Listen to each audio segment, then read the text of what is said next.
नमस्कार, मी ऋतुजा पोटे. मुंबई आउटलुकमध्ये तुमच्या सगळ्यांचे स्वागत आहे. मुंबई ठाणेनंतर झपाट्याने वेग घेणारं शहर म्हणजे पनवेल. सध्या महामुंबईतील तिसरे विमानतळ, देशातील सर्वात लांबीचा नुकताच सुरू झालेला सागरी सेतू आणि उरणपर्यंत लोकल ट्रेन यामुळे नवी मुंबई परिसरात लोकसंख्येचं प्रमाण वाढलेलं आहे. या कारणास्तव हार्बर मार्गावर प्रचंड गर्दी होते. त्यातच पनवेल रेल्वे स्थानकावरून रोज तब्बल 2.5 लाख प्रवासी प्रवास करतात. त्यात भर म्हणून पनवेल कर्जत रेल्वे प्रकल्प लवकरच सुरू होणार आहे. हार्बर मार्गावरील ही सर्वोच्च संख्या आहे. यावर उपाय म्हणून मुंबई रेल्वे विकास महामंडळाकडून MUTP 3 प्रकल्प संचात पनवेल कर्जत नवा दुहेरी लोकल मार्ग तयार करण्यात येणार आहे.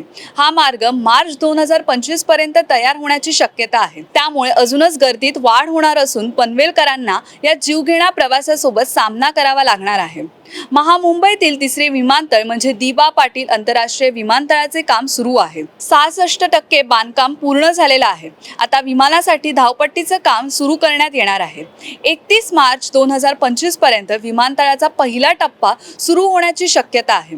पनवेल रेल्वे स्थानकापासून विमानतळ 8 किलोमीटरच्या दूरीवर आहे. त्यामुळे विमानतळ सुरू होण्यापूर्वीच पनवेलमधील रेल्वेची गर्दी आटोक्यात आणण्याचा प्रयत्न करावा लागणार आहे. यासाठी पनवेल रेल्वे स्थानकाचे काम सुरू आहे. 2 प्लॅटफॉर्म वाढवलेले असून पनवेल ते उरण आणि पनवेल ते कर्जत असे 2 प्रकल्प लवकरच सुरू होणार आहेत. पनवेल ते मुंबई, पनवेल ते ठाणे आणि पनवेल ते गोरेगाव असे 3 रेल्वे मार्ग सुरू आहेत. त्यामुळे पनवेलसह इतर हार्बर रेल्वे स्थानकावरील गर्दी नियंत्रणात आणणे कठीण आहे. हार्बर रेल्वे मार्गावरील प्रवासी संख्या वाढती असली तरी लोकल फेऱ्यांमध्ये वाढ झालेली नाही. हार्बर मार्गावर जलद लोकल नसल्याने प्रवाशांना धीम्या लोकलवरच अवलंबून राहावे लागते. त्यातच हार्बर मार्गावर अद्याप कोणतीही AC रेल्वे सेवा उपलब्ध नाही. मेट्रो सेवा सुरू होण्यास तुर्तास बराच कालावधी आहे.